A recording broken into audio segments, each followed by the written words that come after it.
홍해와 광야를 통과해서 이스라엘 백성들이 이제 시내산에 도착을 했습니다. 시내산에서 하나님께서 이스라엘 백성들에게 10계명을 주십니다.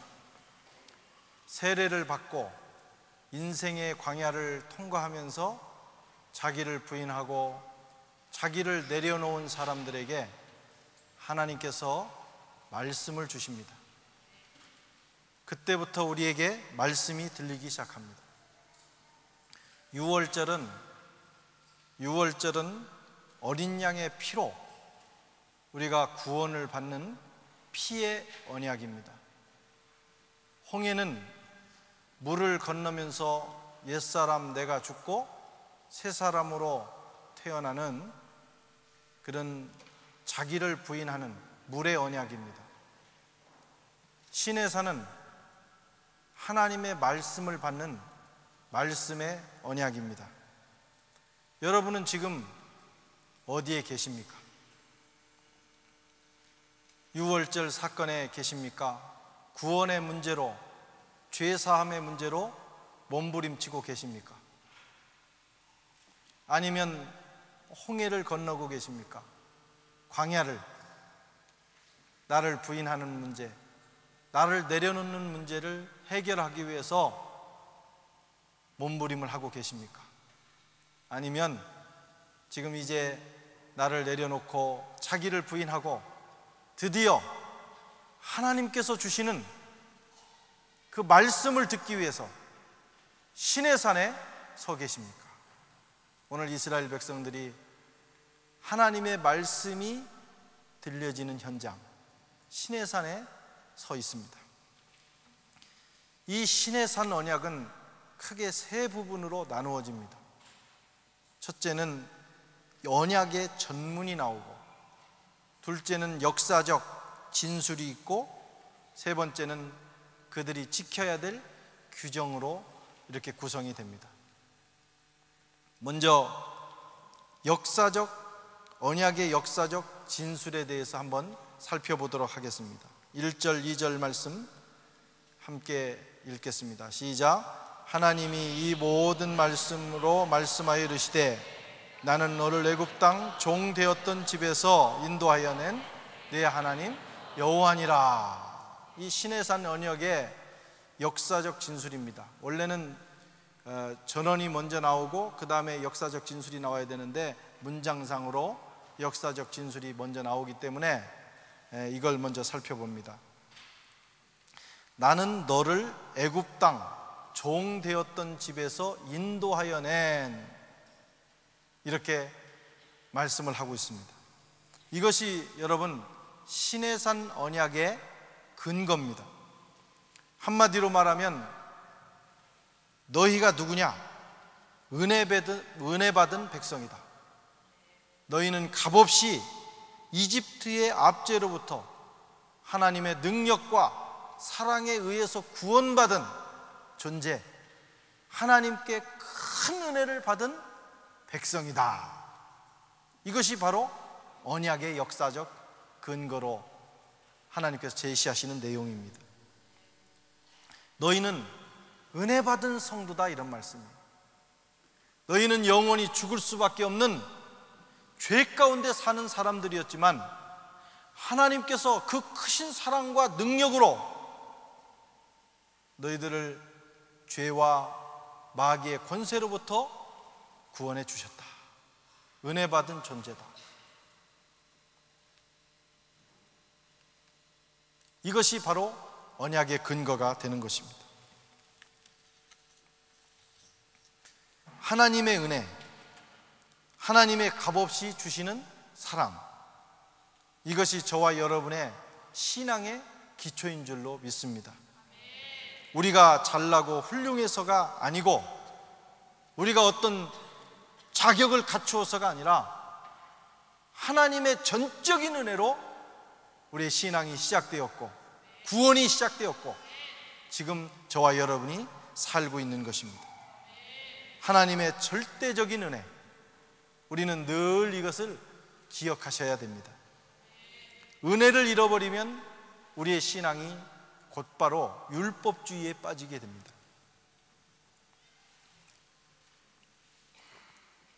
율법주의는 나의 나된 것은 하나님의 은혜가 아니라 바로 내가 잘나서다. 이게 율법주의의 주장입니다. 그래서 율법주의에 빠지면 교만해지거나 아니면 절망하게 됩니다. 자기가 어떤 일을 잘 이루었을 때는 즉시 교만해지고 그 일을 이루지 못했을 때는 절망하게 됩니다. 그래서 율법주의에 문제가 있는 것입니다. 그러나 은혜, 모든 것이 하나님의 은혜였다, 이렇게 고백하는 그런 신앙은 그렇지 않습니다. 잘 되면 하나님께 영광을 돌리는 거예요. 내가 잘나서 내가 조건을 갖춰서가 아니라 하나님께서 나를 위해서 이렇게 일해 주셨다, 영광을 그분께 돌리는 거예요. 그러나 못돼도 그걸로 절망하지 않습니다. 하나님의 무슨 뜻이 있으시겠지, 하나님의 무슨 계획이 있으셔서 그러셨겠지, 더 나아가서는 하나님이 책임져 주시겠지. 그래서 어떻게 보면 은혜 아래에서 사는 사람들은 약간 남들이 볼 때 뻔뻔해 보이기도 합니다. 잘 안 됐는데도 그걸로 걱정하지 않는다는 거예요. 여러분, 그러나 그것이 인생의 힘이라는 사실을 믿으시기를 바랍니다. 율법주의에 빠져서 교만해지거나 절망하는 삶을 살면 인생은 피곤하고 쉽게 무너지게 됩니다. 율법 안에서 잘 될 때 하나님께 영광을 돌리고 어려울 때는 주님을 의지하는 신앙을 갖게 되면 그 사람은 강한 사람이 되는 거예요. 디모데후서 2장 1절에 사도 바울이 디모데에게 이렇게 권면합니다. 그러므로 내가 그리스도 안에 있는 은혜 속에서 강하라. 어디서 강하라고요? 그리스도 안에 있는 은혜 속에서. 하나님께서 예수님을 통해서 우리에게 베풀어 주신 그 크고 놀라운 은혜 안에, 그 은혜에 적셔서 살아가면 우리 인생이 강하게 된다는 거예요. 늘 은혜 안에 거하시기를 바랍니다. 은혜에 우리의 신앙과 인생의 기초를 두어야 됩니다.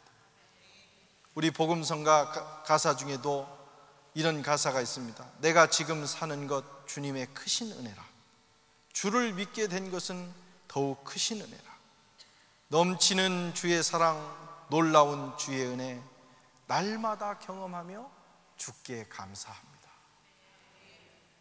은혜 안에 사는 사람, 모든 내 인생의 모든 영역이 하나님의 은혜라고 믿으며 사는 사람은 그 삶에 감사가 넘쳐나게 되는 것입니다. 그래서 성도는 늘 은혜 안에 살아야 되고 늘 입술과 그 생각에 은혜라는 말이 붙어 있어야 돼요.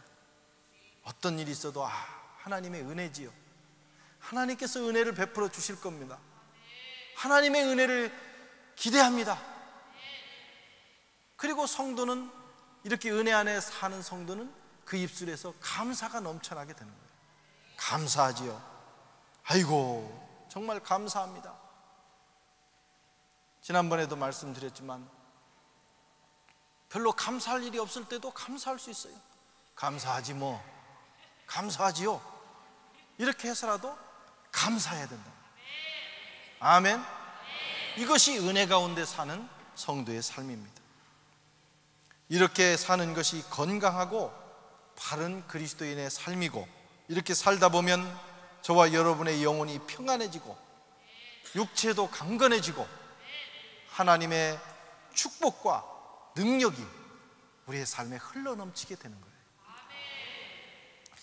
그 다음에 언약의 전문입니다.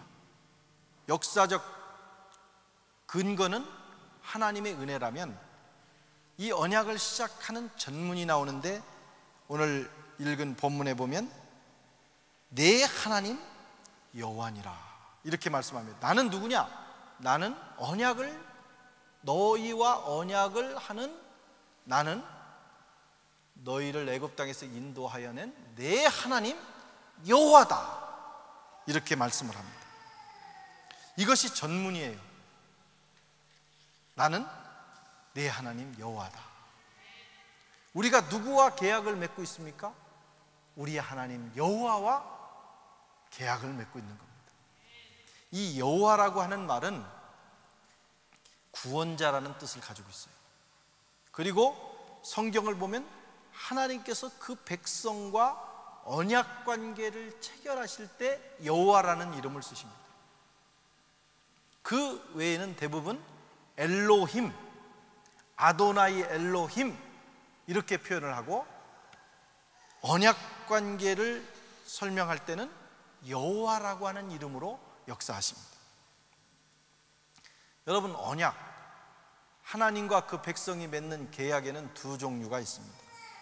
하나는 편무 계약이라는 것이고, 하나는 쌍무 계약이라는 거예요. 편무 계약은 한쪽에만 의무가 있어요. 이것을 은혜의 계약이라고 합니다. 하나님께서 그 백성들과 편무 계약을 맺으십니다. 이게 은혜의 계약입니다.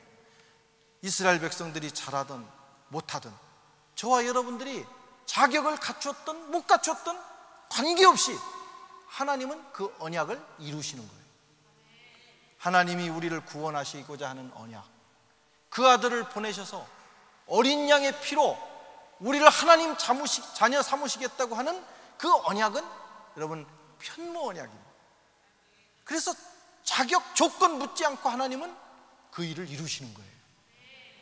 우리가 잘나서 구원받은 게 하나도 없습니다.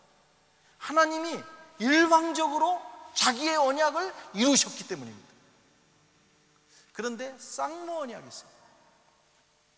쌍무 언약이라고 하는 것은 쌍방 간의 의무가 있습니다. 이것을 의의 언약이라고 해요. 하나님도 의무가 있으시고 그 백성도 의무가 있다는 거예요. 하나님도 의무가 있으시고 저와 여러분도 하나님 앞에 의무가 있다는 거예요. 하나님의 언약은 편무 언약에서 시작합니다. 편무 언약, 은혜의 언약에서 시작한다, 이런 말씀입니다.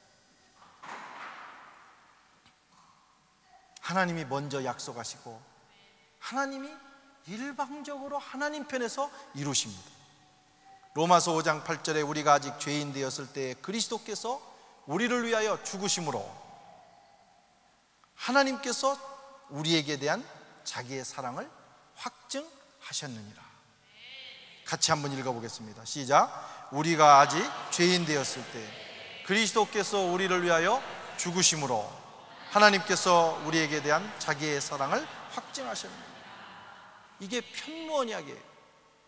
우리의 조건과 아무 관계없이 하나님께서 일방적으로 구원을 이루신 겁니다. 하나님은 조건 없이 저와 여러분을 사랑하셨습니다. 우리 모습 이대로 하나님은 받아주셨습니다. 그리고 하나님은 계속해서 이 편무 언약을 이루어 나가십니다.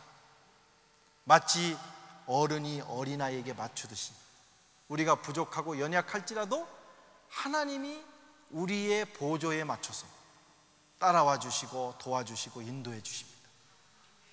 편무 언약이 없이는 여러분 우리가 이 세상을 살아갈 수가 없어요. 하나님이 그것을 일방적으로 이행해 주시기 때문에 우리가 이 세상을 살아갈 수가 있게 되는 겁니다. 그래서 이 편무 언약으로 역사하시는 하나님의 손길을 경험할 때는요 참으로 놀랍습니다. 은혜가 정말 철철 넘칩니다. 기도할 때마다 응답이 되고 생각만 해도 하나님이 역사해 주십니다. 그냥 지나가는 말로 한마디 말씀드렸는데 하나님이 그대로 이루어 주시는 거예요. 하나님이 늘 우리가 하나님 나라 가는 날까지 그런 역사를 베풀어 주시는 것입니다. 그러나 늘 그것을 기대할 수는 없어요. 어느 순간 하나님은 우리에게 조건을 붙이실 때가 있어요. 너도 좀 해라. 다시 말하면 쌍무 언약으로 들어가시는 겁니다. 자기를 부인하라고 하시고, 자기를 내려놓지 않으니까 자꾸 하나님께서 광야를 주시고, 또 내 말을 지키라고 주님이 말씀하시고, 내 말을 지켜라, 순종해라. 조건이 붙기 시작합니다. 쌍무 언약의 단계로 들어가신 것입니다. 그래서 그것을 잘 감당하지 않으면 고생길이 열립니다. 인생이 잘 풀리지를 않아요. 광야가 계속돼요. 어려움이 옵니다. 그래서 사람들은 그때 실망하고 절망하고 주님을 떠나기도 합니다. 하나님의 사랑이 변질됐다는 거예요. 내가 믿는 하나님은 그런 하나님이 아닌데 어떻게 이럴 수 있겠느냐, 그렇게 생각합니다. 하나님은 사랑이 아니시구나, 이제는 조건을 붙이시는 분이구나. 사랑의 변질을 얘기합니다. 여러분, 그러나 그것은 사랑의 변질이 아닙니다. 사랑의 성숙입니다. 우리는 아가페 사랑을 성숙한 사랑이라고 생각하지만 그렇지 않습니다. 그건 지고의 사랑이에요. 하나님 앞에서 하나님께서 일방적으로 조건 없이 베풀어 주시는 지고의 사랑이에요. 그러나 사랑은 상대적인 겁니다. 쌍방적인 겁니다. 하나님은 또 그 사랑을 원하시는 거예요. 그래서 하나님이 우리에게 사랑을 베풀어 주는 만큼 성도들도, 그 백성들도 하나님을 사랑하기를 원하시는 거예요. 그런 의미에서 사랑은, 이 조건이 붙는 사랑은 성숙한 사랑인 거예요. 하나님은 이제 우리의 사랑이 성숙해지기를 원하는 겁니다. 일방적으로 받고 일방적으로 달라고 하고 안 주면 찡찡거리는 그런 신앙이 아니라, 여러분, 이제 우리는 사랑받은 존재로서 하나님 앞에 사랑을 드리며 그 사랑에 합당한 삶을 살아야 되는 거예요. 하나님께서 그것을 요청하고 계시는 겁니다.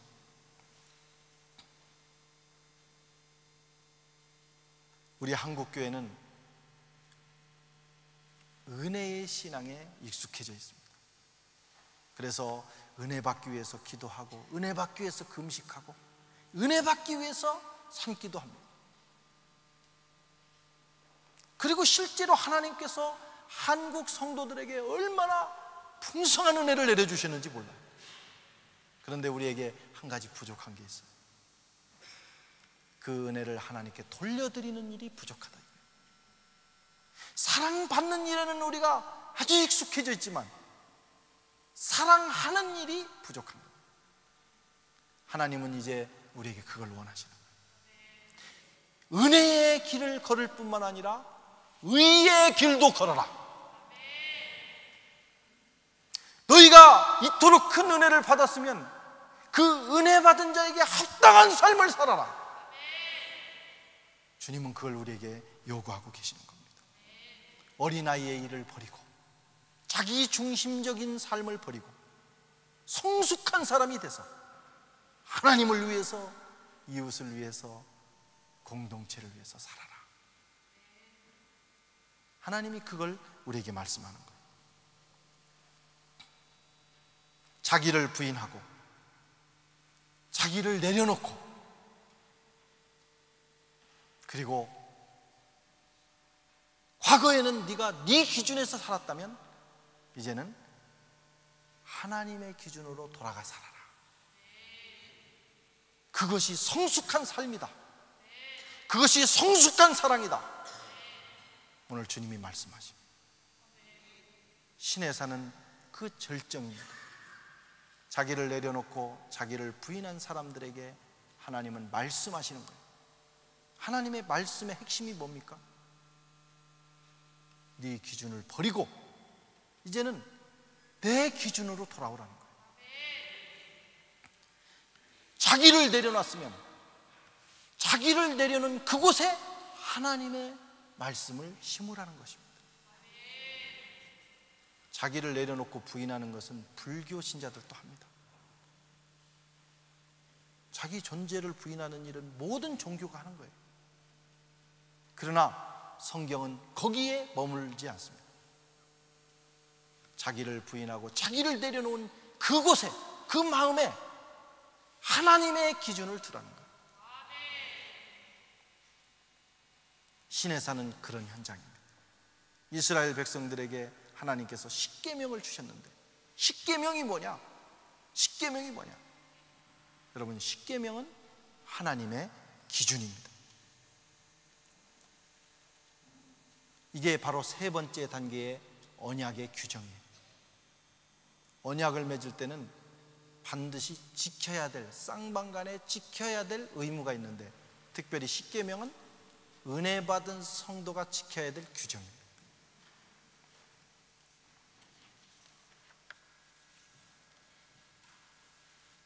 십계명의 내용은 간단합니다. 사랑입니다. 사랑. 1계명에서 4계명까지는 하나님을 사랑하고, 5계명에서 10계명까지는 이웃을 사랑하라. 너희가 그토록 큰 사랑을 받았으면 너희도 이제는 사랑해야 되지 않겠느냐. 언제까지 자기 중심, 나를 위한, 나만을 위한 삶에서 머무르겠느냐. 이제는 하나님을 사랑하고 이웃을 사랑하는 그 하나님의 뜻으로 돌아가라. 이렇게 말씀을 하고 있는 겁니다. 그렇다면 1계명에서 4계명, 하나님을 사랑한다는 것이 뭐냐? 어떻게 하는 것이 하나님을 사랑하는 거냐? 4가지 계명이 있지만 그 내용의 핵심을 보면, 그 핵심은 하나님을 유일한 주권자로 모시고 살아라, 그런 내용입니다. 구체적으로 하나님을 유일한 주권자로 모신다는 게 뭐냐? 하나님을 예배하는 삶을 살아라. 여러분, 우리가 하나님을 사랑한다는 것은 하나님의 유일성을 존중하고, 그리고 달마다 그분을 예배하는 삶을 사는 거예요. 공동체 모임에서 예배하고, 그리고 개인적인 삶에서 하나님을 날마다 예배하는 거예요. 그분이 주인임을 고백하며 사는 거예요. 하나님은 우리가 그렇게 살기를 원하는 거예요. 구원받은 저와 여러분이 언제까지 나를 위한 삶을 살겠느냐? 그러지 말고 하나님을 위한 삶을 살아라. 5계명에서 10계명은 이웃사랑입니다. 근데 이웃사랑이 도대체 뭐냐? 여러 가지 규정을 말씀하시지만 그 내용을 한마디로 요약하면 내 이웃을 존중하라, 그거예요. 리스펙트 하라, 이거예요. 부모를 존중해라, 그게 부모 공경입니다. 이웃의 생명을 존중하라, 살인하지 말라는 거예요. 다른 사람의 성을 존중하라, 간음하지 말라는 거예요. 다른 사람의 소유를 존중하라, 남의 것을 훔치지 말라는 거예요. 다른 사람의 명예도 존중하라, 거짓 증거하지 말라는 거예요. 존중입니다, 존중. 여러분, 이웃사랑이 뭡니까? 존중하는 거예요. 교인 간에 서로 존중하고, 그리고 그가 가진 모든 소유와 존재를 존중하고, 그러면 그게 이웃사랑입니다. 하나님은 지금 구원받은 백성들이 이런 삶을 살아가기를 원하시는 것입니다. 할렐루야. 로마서 12장 10절에 보면 형제를 사랑하여 서로 우애하고 존경하기를 서로 먼저 하며, 존중하고 존경하며 살아야 되는데, 문제는 뭐냐? 다 알기는 아는 거예요. 그런데 네가 먼저 하라는 거예요. 네가 먼저 하면 나도 너를 존중하겠다. 그래서 실천이 안 되는 겁니다. 서로 먼저 하라고 말씀합니다. 내가 먼저 할 때 그 일이 이루어지게 되는 것입니다. 여러분, 신앙에는 영적 프로세스가 있습니다. 단계가 있다, 이거예요. 예수의 피로 구원받는 단계가 있다면, 세례받은 후에 자기를 부인하고 내려놓는 단계가 있어요. 그 다음에 여러분 하나님의 말씀을 듣고 그 말씀으로 돌아가는 단계가 있어요. 많은 사람들이 한 곳에 머무릅니다. 나는 구원, 나는 자기 부인.